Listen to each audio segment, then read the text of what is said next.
55 years old, single mum of two, made redundant. People in their mid-50s, late 50s are the new unemployables. A few days ago, Meta got sued for age discrimination, and the numbers in this lawsuit are wild. Older workers have been getting pushed out fast. But here's the twist. There's evidence that this trend is starting to reverse. 55 years old, single mum of two, made redundant for the second time in 18 months. When you think about redundancy and what a massive impact it has on your life, it's pretty scary. You know, you've got to think about the pension pot you were paying into, the security, that you knew the job, that you were doing the job well, that there was no issues with the job, and then all of a sudden, boom. And of course, we all have to pay into the public pension system no matter what country you're in, but we can't rely on that as a sole income source when we are retired. Now, did her age have anything to do with the fact that the company laid her off? Very likely. Of course, the company's not going to tell her that. They can't, but 64% of workers 50 plus report seeing or experiencing age bias. Now that's from an AARP article that I'm going to speak to momentarily. You know, how do we do that? How do we accept the fact that we're retired when we've been fairly productive our whole lives, never really lost a position? But I don't blame others, and I don't blame myself. It just happened. Corporate America happened. The shift of corporate America to want more money and let go of people that are in high-paid positions to go ahead and make other people do more job duties and supplement what I made into them and save the money. And we're seeing a lot of companies do this, right? Laying people off, downloading work onto others. So the people that are still with the company having to do 2 or maybe 3 jobs for less money than the people who got laid off. So of course, the numbers look good. And what we're seeing is a lot of older people being let go because they're getting paid so much more. But like I spoke to earlier, some of these companies are kind of either learning their lesson or realizing that older workers are just that much more valuable. So I'll get into that momentarily, but a couple of the comments here feel the same way as this guy. I was forced to retire last year at 63 after 33 years. I was not ready at all. And a lot of people out there are going to be saying, well, people, by the time they get to 60 or 63, they should have saved a lot. The fact of the matter is, whether they were not a bad saver or they had an unfortunate medical situation, a lot of people are just in this boat where they get laid off later in life and they're not able to retire. And as I spoke to before, they can be out of work for quite a while, and the next job that they get typically pays significantly less than the one that just laid them off. And there's no shortage of videos out there like this, right? Whether they're TikToks or the superior platform YouTube, where people are showing their emotions when they're getting laid off. But this is how it feels for a lot of people, especially she lost her job of 15 years. You give a decade and a half to a company and then they just cut you loose. A few days ago, Meta got sued for age discrimination, and the numbers in this lawsuit are wild. A 54-year-old senior director with 13 years at the company claims he was laid off as part of a pattern. This lawsuit alleges that workers over 40 were 1.5 times more likely to be cut than workers under 40, and workers over 50 more than 2.5 times more likely to be cut than workers under 40. But 2 years before this layoff, this employee got a restricted stock award and a personal note from Mark Zuckerberg. Then Meta called him a low performer and showed him the door. And if you're over 40 and something feels off at work, you need to start documenting now. Dates, feedback, performance reviews, emails, all of it.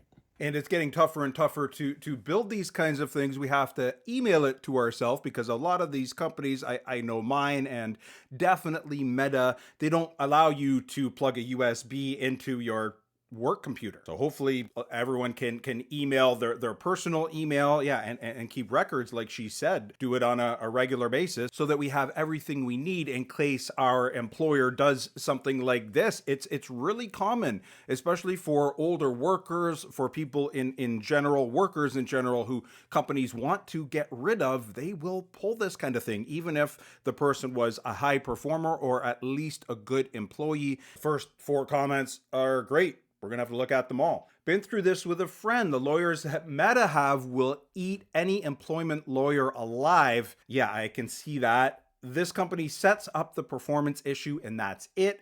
The next one, this has been the common practice in corporate for over 15 years. Hard to disagree. Another one, this is what happened to me. And the last one, which is important because it kind of contradicts what I said, but I think it's a good idea. I have always done this on the advice of my mother. I also print emails and evaluations. I don't CC my personal email, which is maybe a better practice than what I spoke to a few seconds ago. Maybe there's a better way to document your performance. I don't know. Let me know what you guys think down in the comments. Workday just said they're not responsible for the ages of people who got hired. A federal court just disagreed.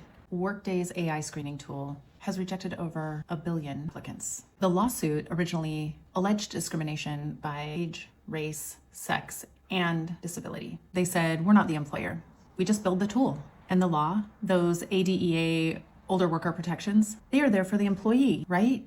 Not the applicant. But in March of this year, a federal judge ruled that those ADEA protections are for workers, both employed and not, meaning those protections apply to applicants, not just the people who already have the job. Of course, so we see age discrimination in the workplace, and we see it when we are looking for a job as well. These algorithms are really good at filtering people out based on their age. And this is a major update on the Workday lawsuit. It's a federal case and the judge refused to throw out the age discrimination claims, meaning the case is moving forward and it's expanding. This could become one of the largest employment cases ever. And shout out to the Reframed Collective on TikTok for bringing these lawsuits to light and explaining what's going on. So I mentioned that AARP article earlier, and another stat I wanted to mention is that 1 in 4 feel they're being pushed out of their job. That's 1 in 4 older workers. Now that's older workers meaning workers 50 plus. And of course the worry is, if we're without a job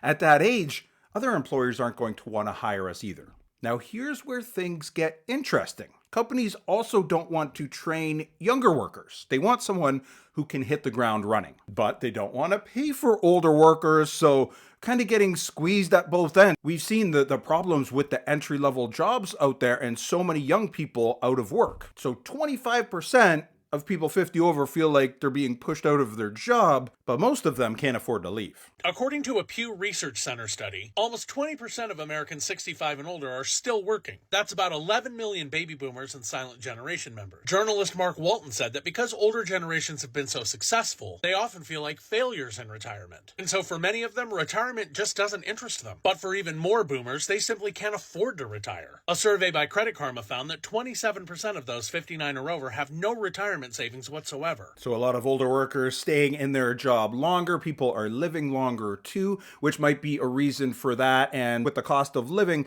it's that much harder to feel comfortable in retirement or comfortable enough to retire. And if we go with the younger generation, Gen X, a 2025 report from Northwest Mutual Fund found over half of Gen X hasn't saved enough to retire at 65. But when older workers are staying in their job longer, this is the corporate buzzword called job hugging. And it makes it even harder for the younger people to come in or to get promoted. Now, here's the part that doesn't really make sense in terms of like these companies letting the older workers go. And I know they get paid a lot more than the younger people that are coming up, but there is a case to holding on to them. It can be good business because hiring is expensive. Older workers stay longer. They're typically more loyal. And the idea that they can't adapt is actually not true. Data from LinkedIn and AARP shows workers 50 plus are closing the tech gap with AI skill growth nearly 2 times faster than younger workers. But of course, we all know what the younger generations feel about the older ones, right?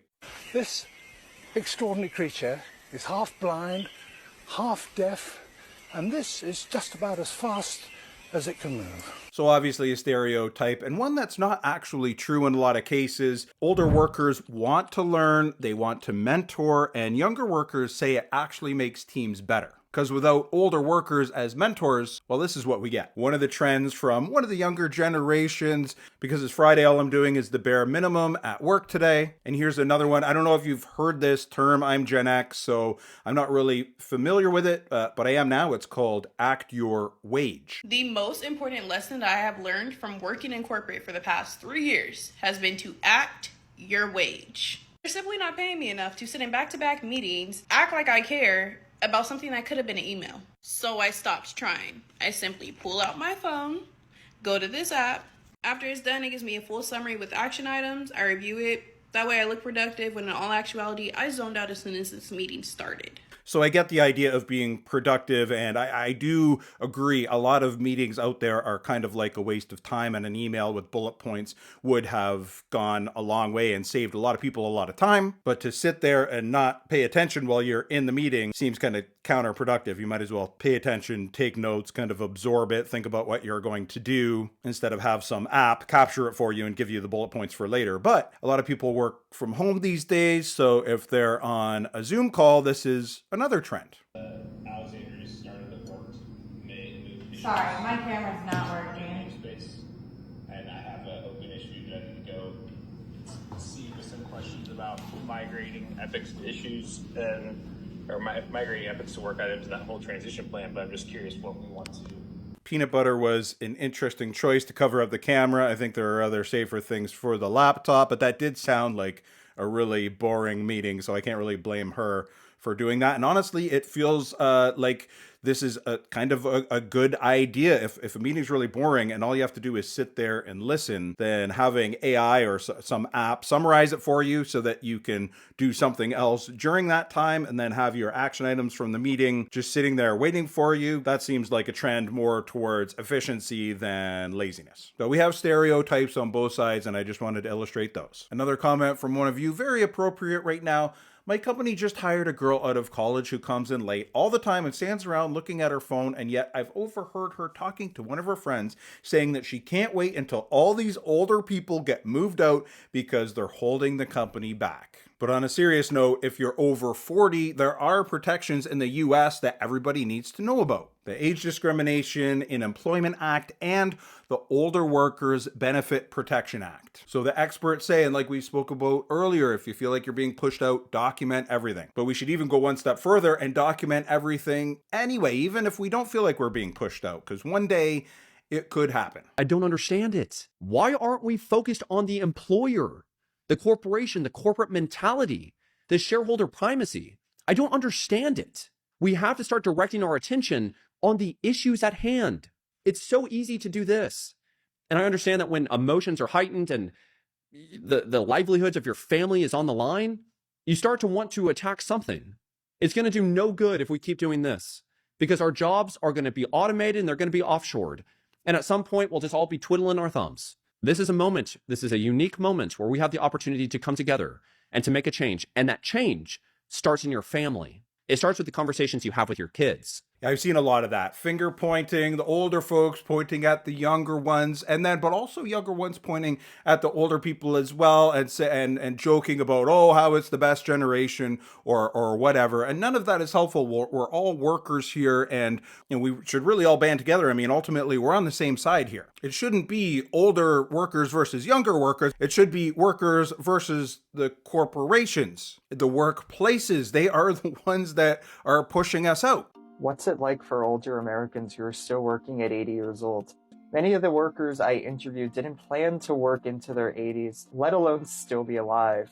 The series uncovered flaws in the social safety net for those healthy enough to continue working into their 80s but not wealthy enough to retire. Researchers told me that workplaces have much more to do to support their aging workers, such as providing safer working conditions, establishing more robust retirement planning networks, and providing necessary health benefits for workers of all ages. So this is what happens, right? When people get laid off later in life, it screws up their retirement savings. They have to dip into that while they're looking for another job. And like I spoke to earlier, the next job typically pays significantly less than what they were getting before. And I've seen comments from some of you guys that I'm probably never going to retire and work until the grave. And I mean, unfortunately, that's what's happening for 500,000 people, basically. One of the comments, the American dream is dead. Time to live overseas where my money can stretch 3 times at least compared to what it gets me in the US. And we are seeing that trend. A lot of people just leaving whatever first world country that they're living in that's super expensive, whether it's the US, Canada, Australia, UK. We're seeing similar situations in a lot of different countries. But who wants to leave the country that they're from, where they maybe grew up, where their family and friends are? There's no simple or easy answer. I just turned 60 years old this past October. About 6 months before I turned 60, my life took an unexpected left turn, and that was that I was eliminated. I got 86th, I got axed, I got whacked. I quickly realized that my life, my professional life as I knew it, was over. It was not going to return to the stature, the level, the income level, whatever it may be, that I was at before. And the reason is, it's very simple, is that no one wants to hire a 60-year-old guy. I'm going to go right to a comment from one of you because it's very appropriate. 60 years old, in retail management, close to 1,300 applications, about 12 calls, 6 interviews, and nothing. One more, I'm 50 and have countless years of solid experience. Can't even get rehired for a company that I worked for before and left on good terms. There are lots of similar stories out there, and several of them are actually in an article by The Guardian. The first case is a guy named Patrick Cirillo who lost a job and couldn't find work for nearly a year. Eventually, he turned to something completely different, training AI, and helped improve systems used by companies like Meta and Google. It was full-time work, but he was only making about $20 per hour, nothing close to what he was making previously before he got laid off. He had no stability or benefits, and despite working full-time, he still qualified for government assistance. At one point in the article, he even said, "I don't think I will ever be retiring." Can the 40 to 60-year-olds please take over? Hell no, absolutely not. We've been working since we were 8. We've had paper routes at sunrise, mowing lawns at noon, bagging groceries by night. No, we don't want to take over. We want to sit down. For the first time in our lives, some of our kids are moving out. You understand what that means?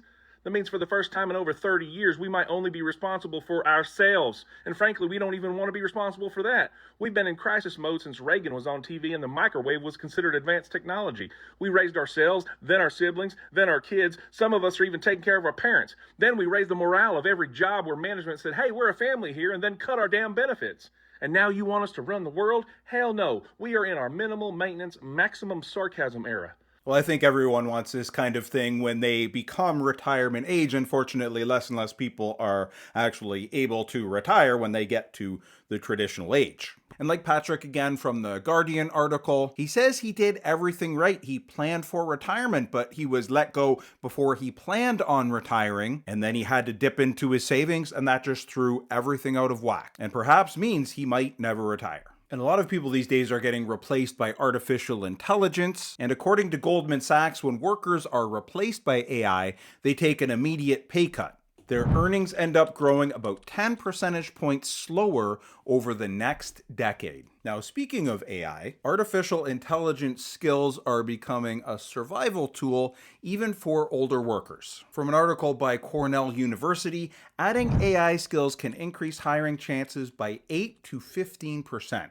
And of course, this can partially offset an age disadvantage, which maybe isn't such a disadvantage anymore after all. But ultimately, it seems like AI isn't just responsible for a lot of layoffs these days. It can also be responsible for helping people get a job. And the new reality is that people in their mid-50s, late 50s are the new unemployables.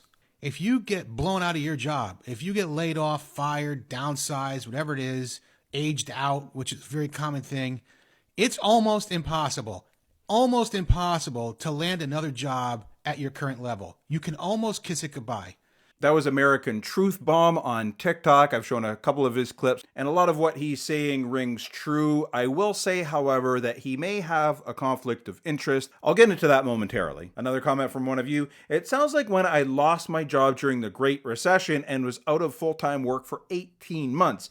When I finally found a job, it was a 44% pay cut from my last one. Thankfully, I'm now retiring in July, so Ricky B, congratulations. I hope you enjoy your retirement. And he did say that he was out of work, full-time work, for 18 months, and people like that are out of full-time work but have been able to find something part-time. They don't show up in the official unemployment stats, that 4.3 or 4.4% number. I've talked on previous videos as well about that and how it can be pretty misleading. The Ludwig Institute, for one, talks about how people are underemployed, how a lot are earning poverty-level wages, so they come up with their own unemployment figure for the US, and that one is around 24%.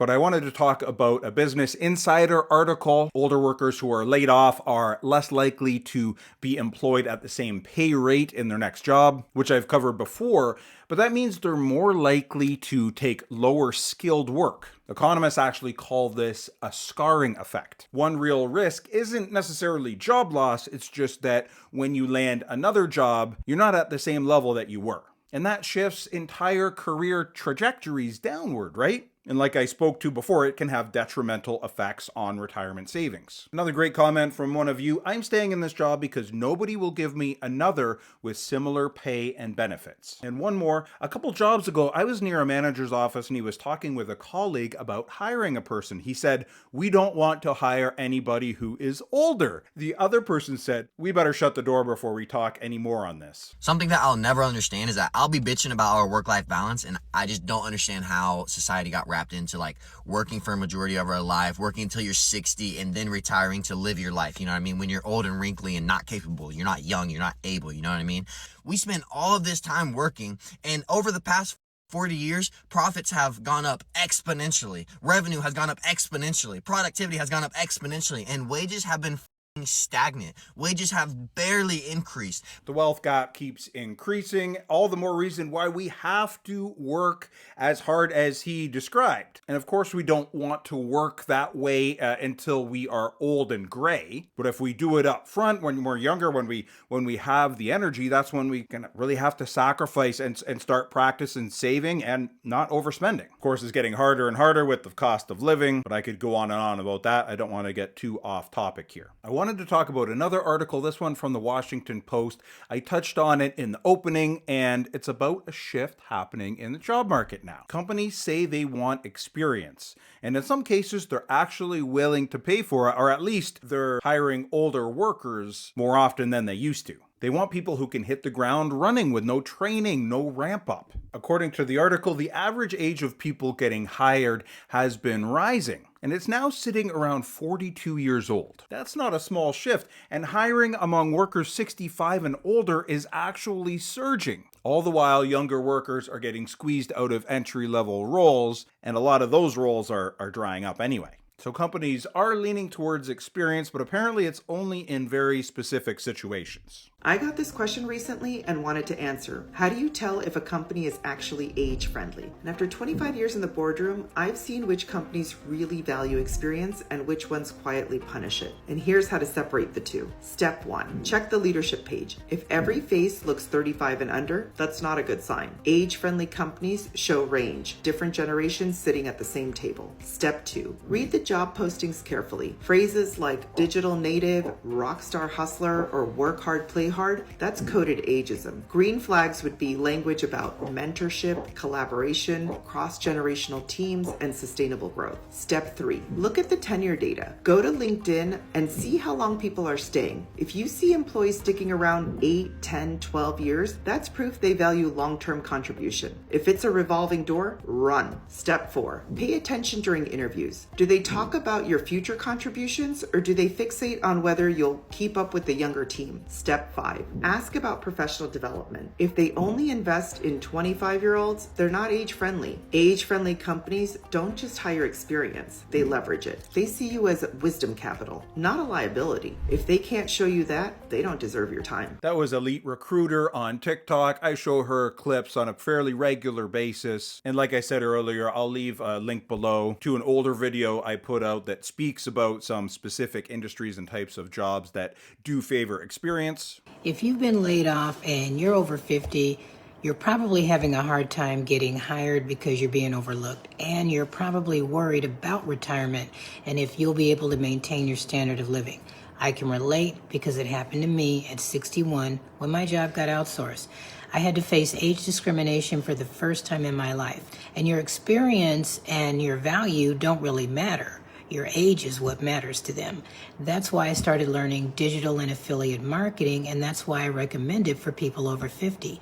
Like I spoke to before, American Truth Bomb, that creator is promoting affiliate marketing as well, and I see a lot of older people on TikTok promoting this as a way to make money, but none of them promote actual affiliates. They all seem to be promoting a program or a course that you, I'm sure, need to pay for. So it seems to me like they're only making money or primarily making money from signups, or else they would be promoting a company that they were an affiliate of. Tater has actually recently developed an affiliate relationship with Reclaim AI. So if you've been extremely busy, having trouble either trying to get a job or just manage work-life balance, then it can help a lot by scheduling work, meetings, and life automatically. So I'll leave a link down below and you can check it out. And I'm going to show you the data behind why it is so hard for you to get a new job right now and what to do about it. To the whiteboard. There are two main things that are going on. First, let's look at January 2026. So in January, we added 130,000 new jobs, which sounds pretty good, right? But there's a little more to it, because 95% of those jobs are in healthcare or social assistance. Okay, and there was a little construction in there too, but honestly, that was probably all data centers. However, something else really sneaky came out in the January jobs report that a lot of people aren't talking about. They also released a revision for the year 2025. This was a big one, and I don't want you talking about it. They initially reported that last year we added 584,000 jobs. However, in the January jobs report, they actually reported that it wasn't even that high, and that we only actually added 181,000 jobs. That means that in the entire year of 2025, we added only a few more jobs than we did in the entire month of January 2026. And again, they were only in certain industries. So if you were doing everything right last year and you just couldn't land a job, it's because those jobs didn't exist. So sure, there are companies trending towards hiring older workers. There's just not a lot of hiring going on. So that's the reality. A lot of older people having trouble getting a job out there. A lot of younger people are too, probably more younger people than older. But another comment from one of you, very appropriate after what I just said. Fired at 52, but my daughter can't find good work either, and she is 28. Yeah, a lot of older and younger workers are feeling it these days. Another comment from one of you, laid off at 71. No severance, nothing. Luckily, I've been a saver/investor for a long time, so I had a soft landing. But had I not always been prepared for the worst, it would be a living nightmare. And just another example of why we have to prepare for the worst. When things are going well, we have to save for that rainy day. And I know it's easy for me to say things aren't going well for a lot of people out there, and it seems to have just been trending worse for quite a while. And I know I make things sound easy sometimes, but I can't help myself on here. I have to say it. Speaking of which, I've got a great opportunity, so might be done making videos on here. I just got a text message. Apparently they have a really impressive sounding remote position, so I'm pretty excited. I've already sent them my banking information, so I'm hoping to start soon. Just waiting to hear back from them. It's only been a couple of days. Of course I'm joking, but I just had to say it. If anyone gets a text message like this, don't respond, just delete, it's spam. Even if you've been applying for a job with that company, unless you can verify the person's phone number and it's a hiring manager, someone at a company that you've recently applied to, just delete it, report it, block it, it's spam. I know a lot of people know that, but I just had to say it. If you're not subscribed yet, I'm Justin. I put out these videos on a regular basis. If you liked it, I would appreciate a thumbs up. If you know anyone who also might like it, then please share. I hope to see you again soon. I hope you're doing well. Good luck out there. Bye for now.